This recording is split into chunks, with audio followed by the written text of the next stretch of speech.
আসসালামু আলাইকুম রহমতুল্লাহি অবরকাতুহ।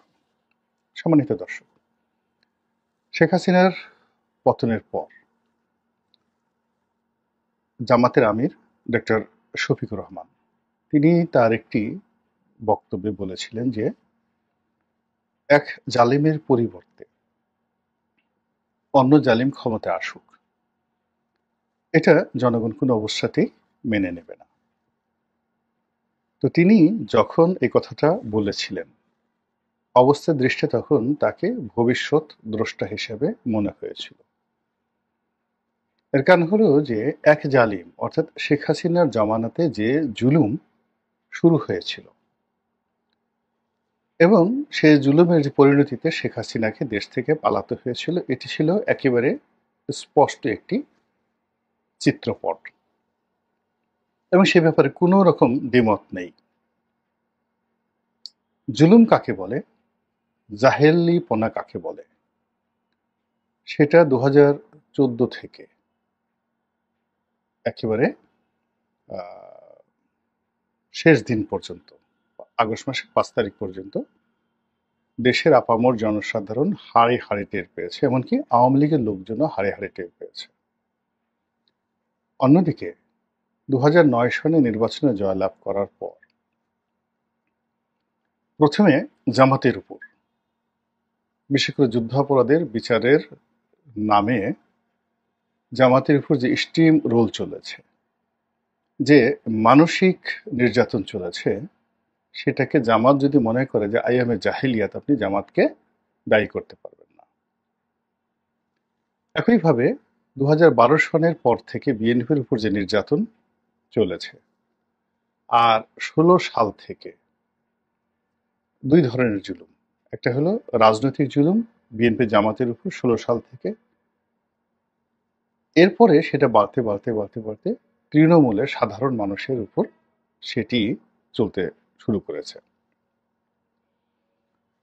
যখন আপনার হাতে কোনো দামি জিনিস থাকবে, সেটা সুন্দরী স্ত্রী, সুন্দরী কন্যা, খুব দামি জমি অথবা শিল্প কলকারখানা ইত্যাদি যা কিছুই থাকুক না কেন, যদি কোনো জালিমের অথবা কোনো জালিমের সহযোগীর নজর বা বদনজর ওটার উপর পড়ে থাকে, আপনার নির্যাতিত হওয়া ছাড়া কোনো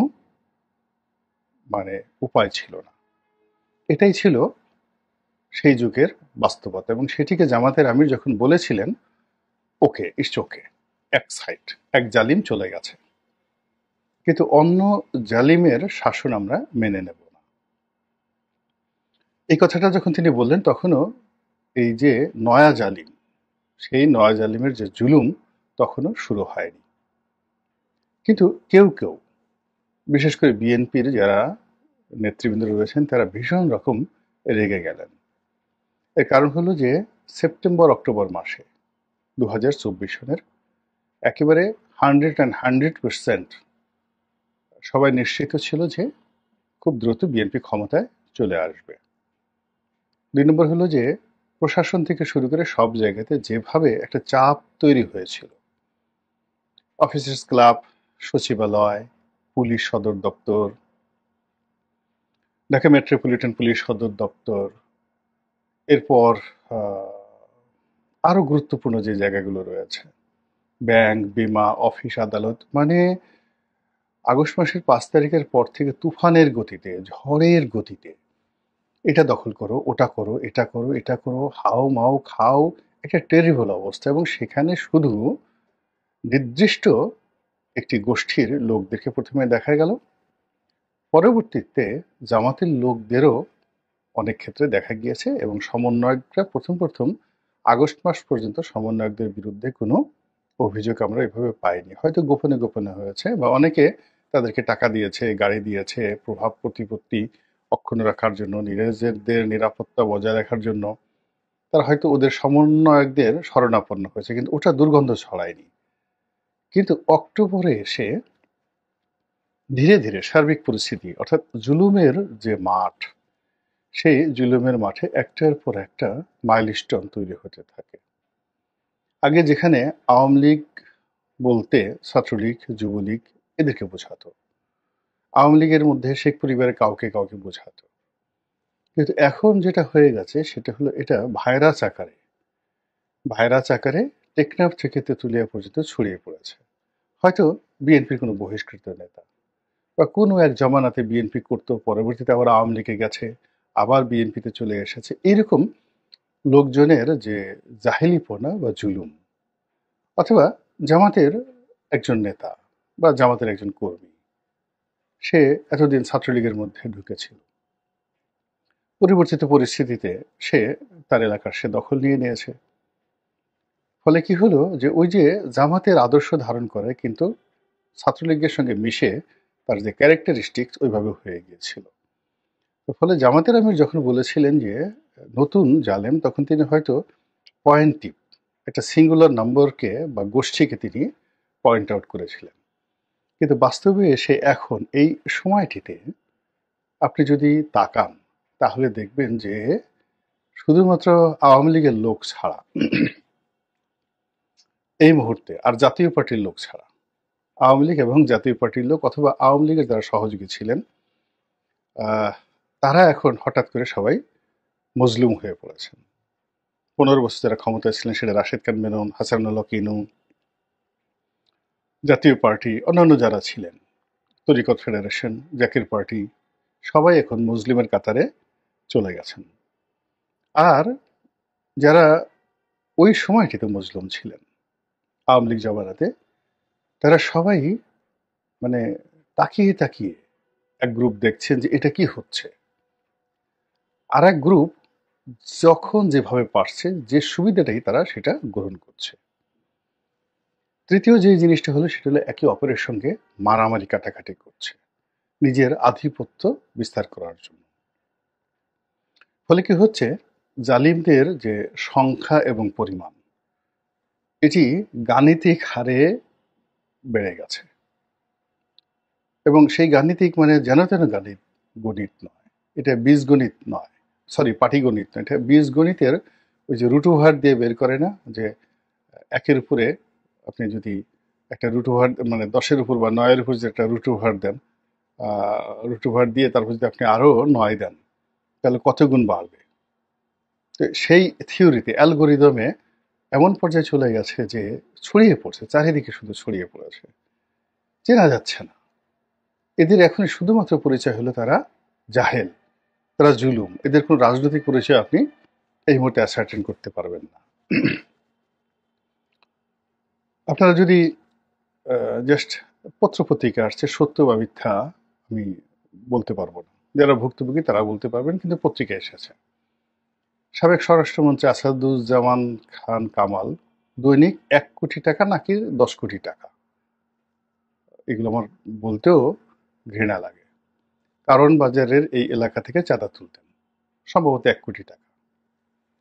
এখন পরবর্তীতে এই চাঁদাবাজিটা কিন্তু এখন আগের সাথে আরো বেশি হচ্ছে বিস্তীর্ণ এলাকাতে। এটা এখন আর একটু এগিয়ে মগবাজারে গেছে, হাতের জিলে গেছে, বেগুনবাড়ি গেছে, তেজগাতে গেছে, এ পুরো এলাকা কম্প্যাক্ট হয়ে 10 গুণ হয়ে গেছে। মানে উনি যদি 10 কোটি টাকা 1 কোটি টাকা আয় করে থাকেন, এখন সেটা 10 কোটিতে রূপান্তরিত হয়েছে। উনি যদি 10 কোটির উপর আয় করে থাকেন, এটা এখন 100 কোটিতে পার ডে চাঁদাতে যদি চলে যায়।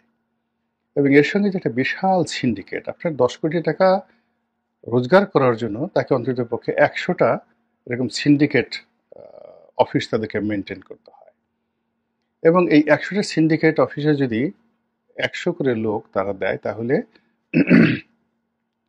100 ইন্টু 100, আলটিমেটলি এই কয়টি এলাকাতে 10,000 চাঁদাবাজ তৈরি হয়ে গেছে। অর্থাৎ দুটো নির্বাচনী এলাকা, রামপুরের কিছু অংশ, মগবাজারের কিছু অংশ, তেজগাঁ এলাকা, 2 বা 3টে সংসদীয় এলাকাকে কেন্দ্র করে যে সিন্ডিকেটটি গড়ে উঠেছে, সেই সিন্ডিকেটের অধীনে এই মুহূর্তে 10,000 জাহেল এবং জালেম তৈরি হয়ে গেছে। এখন সেই জালেমের বিভিন্ন স্তরে যারা করতেছে, এদের কোনো দলমত নেই, তারা শুধুই মাত্র জাহেল এবং জালেম। আর জালেমের যে কেন্দ্রে যে বসে আছে নেতা, সবচেয়ে বড় নেতা যে বসে আছে, হয়তো সে ওখানে এমপি ইলেকশন করবে বা অন্য কোথাও কিছু করবে, তো এরকম লোকদেরকে নিয়ন্ত্রণ করা যাচ্ছে না। কোনো দল পুলিশ এদের নাম শুনলে থরথর করে কাঁপছে। প্রশাসন, রাষ্ট্রযন্ত্র এদের নাম উচ্চারণ করতে পারছে না। আমি নিজে, আমি যেখানে দেখেন আওয়ামী লীগ জমানাতে কিভাবে সালমান এফ রহমান সাহেবকে গালাগাল করতাম, আমি এখন এই যে চাঁদাবাজদের নাম বলতে পারছি না। ধানমন্ডি এলাকার চাঁদাবাজদের আমার নাম বলা আমার পক্ষে সম্ভব নয়। এই যে কথা বললাম তেজগাঁ এলাকাতে সম্ভব নয়, গুলশান এলাকাতে, বাড্ডা এলাকাতে যারা করছে তাদের নাম আমি বলতে পারবো না। এসবে আন্ডারওয়ার্ল্ডের লোক, এদের সঙ্গে অস্ত্রবাজ আছে, এদের সঙ্গে রাজনীতিবিদ আছে, এদের সঙ্গে যাকে বলা হয় চিহ্নিত সন্ত্রাসী রয়েছে, এদের সঙ্গে টোকাই প্রকৃতির লোক রয়েছে, এদের সঙ্গে আপনার যাকে বলা হয় ডাইরেক্ট কোপ মারে এরকম মানসিক বিকারগ্রস্ত সন্ত্রাসী রয়েছে, নেশাখোর রয়েছে। ফলে আপনি এদেরকে কথা বলার সঙ্গে সঙ্গে এখানে মব তৈরি হয়ে যাবে। আর সেই মবের ভয়ে আপনি দেখেন টেলিভিশন কেন্দ্রগুলো বলেন, পত্রপত্রিকাগুলো বলেন, তারা নিজের একটা সেন্সরশিপ গড়ে তুলেছে। আগে যেমন ডিজিএফআই থেকে একটা টেলিফোন আসতো, এনএসআই থেকে একটা টেলিফোন আসতো, বা একটা নির্দেশনা আসতো, এই ভয়ে, বা বিজ্ঞাপন বন্ধ করে দিত, এই ভয়ে তারা সীমিত আকারে খবর প্রকাশ করত, বা নিজের একটা সেন্সরশিপ এর মধ্যে তারা ছিল, এবং এ নিয়ে তাদের ভীষণ রকম মনোবেদনা ছিল। কিন্তু এখন এটা পাবলিক ডোমেইনে চলে গেছে। আপনি কোনো কথা বলবেন, ক্ষতিগ্রস্ত ব্যক্তি অমনি সুরসুর করে আপনার অফিসে ঢুকে যা সেটাই করবে, করে বলবে আপনি আওয়ামী লীগের দোসর ছিলেন, আপনি ভারতের দালাল, ইত্যাদি ইত্যাদি নানা রকম কথা বলে আপনাকে মেরে কেটে তছনছ করে যাবে, এবং আপনাকে নিয়ে কান্না করার মতো আপনার আপনজন এগিয়ে আসতে সাহস পাবে না, এমনকি আপনার স্ত্রীও না। তো এই অবস্থাতে আপনি এই যে জাহেলিপনা, এই জাহেলিপনাটা কোন পর্যায়ে পৌঁছেছে এটি বোঝার জন্য খুব বেশি পাণ্ডিত্যের দরকার নাই। ফলে কি হচ্ছে, ওই যে জামাতের আমির যে কথা বলেছেন যে এক জালিম গেছে আর এক জালিমকে আমরা মেনে নেব না, আপনার আমার মনের ভিতর থেকে যদি এই জুলুমের বিরুদ্ধে আমরা ঘৃণা উৎপাদন করি, জাহেল এবং জালেমকে আমরা যদি ঘৃণা করতে থাকি, যার যার অবস্থান থেকে আমরা যদি প্রতিবাদ করতে থাকি, এবং কারো যদি সুযোগ থাকে একেবারে ক্ষুদ্র পরিসরে, ইভেন যদি কোনো জালেমের একটা পছন্দের আমরা টান দিতে পারি, একটা ধাক্কা দিতে পারি, একটা গালি দিতে পারি, যেন ওর মানসিক একটা চাপ পড়ে, এটাই আমি মনে করি বর্তমান যুগের সবচেয়ে বড় জিহাদ, বা জিহাদে কুলিয়া। আল্লাহ আমাদের এই দেশ জাতিকে জাহেল থেকে, জুলুম থেকে রক্ষা করুন, হেফাজত করুন। বলা হয় ডাইরেক্ট কোপ মারে এরকম মানসিক বিকারগ্রস্ত সন্ত্রাসী রয়েছে, নেশাখোর রয়েছে। ফলে আপনি এদেরকে কথা বলার সঙ্গে সঙ্গে এখানে মব তৈরি হয়ে যাবে। আর সেই মবের ভয়ে আপনি দেখেন টেলিভিশন কেন্দ্রগুলো বলেন, পত্রপত্রিকাগুলো বলেন, তারা নিজের একটা সেন্সরশিপ গড়ে তুলেছে। আগে যেমন ডিজিএফআই থেকে একটা টেলিফোন আসতো, এনএসআই থেকে একটা টেলিফোন আসতো, বা একটা নির্দেশনা আসতো, এই ভয়ে, বা বিজ্ঞাপন বন্ধ করে দিত, এই ভয়ে তারা সীমিত আকারে খবর প্রকাশ করত, বা নিজের একটা সেন্সরশিপ এর মধ্যে তারা ছিল, এবং এ নিয়ে তাদের ভীষণ রকম মনোবেদনা ছিল। কিন্তু এখন এটা পাবলিক ডোমেইনে চলে গেছে। আপনি কোনো কথা বলবেন, ক্ষতিগ্রস্ত ব্যক্তি অমনি সুরসুর করে আপনার অফিসে ঢুকে যা সেটাই করবে, করে বলবে আপনি আওয়ামী লীগের দোসর ছিলেন, আপনি ভারতের দালাল, ইত্যাদি ইত্যাদি নানা রকম কথা বলে আপনাকে মেরে কেটে তছনছ করে যাবে, এবং আপনাকে নিয়ে কান্না করার মতো আপনার আপনজন এগিয়ে আসতে সাহস পাবে না, এমনকি আপনার স্ত্রীও না। তো এই অবস্থাতে আপনি এই যে জাহেলিপনা, এই জাহেলিপনাটা কোন পর্যায়ে পৌঁছেছে এটি বোঝার জন্য খুব বেশি পাণ্ডিত্যের দরকার নাই। ফলে কি হচ্ছে, ওই যে জামাতের আমির যে কথা বলেছেন যে এক জালিম গেছে আর এক জালিমকে আমরা মেনে নেব না, আপনার আমার মনের ভিতর থেকে যদি এই জুলুমের বিরুদ্ধে আমরা ঘৃণা উৎপাদন করি, জাহেল এবং জালেমকে আমরা যদি ঘৃণা করতে থাকি, যার যার অবস্থান থেকে আমরা যদি প্রতিবাদ করতে থাকি, এবং কারো যদি সুযোগ থাকে একেবারে ক্ষুদ্র পরিসরে, ইভেন যদি কোনো জালেমের একটা পছন্দের আমরা টান দিতে পারি, একটা ধাক্কা দিতে পারি, একটা গালি দিতে পারি, যেন ওর মানসিক একটা চাপ পড়ে, এটাই আমি মনে করি বর্তমান যুগের সবচেয়ে বড় জিহাদ বা জিহাদে কুলিয়া। আল্লাহ আমাদের এই দেশ জাতিকে জাহেল থেকে, জুলুম থেকে রক্ষা করুন, হেফাজত করুন।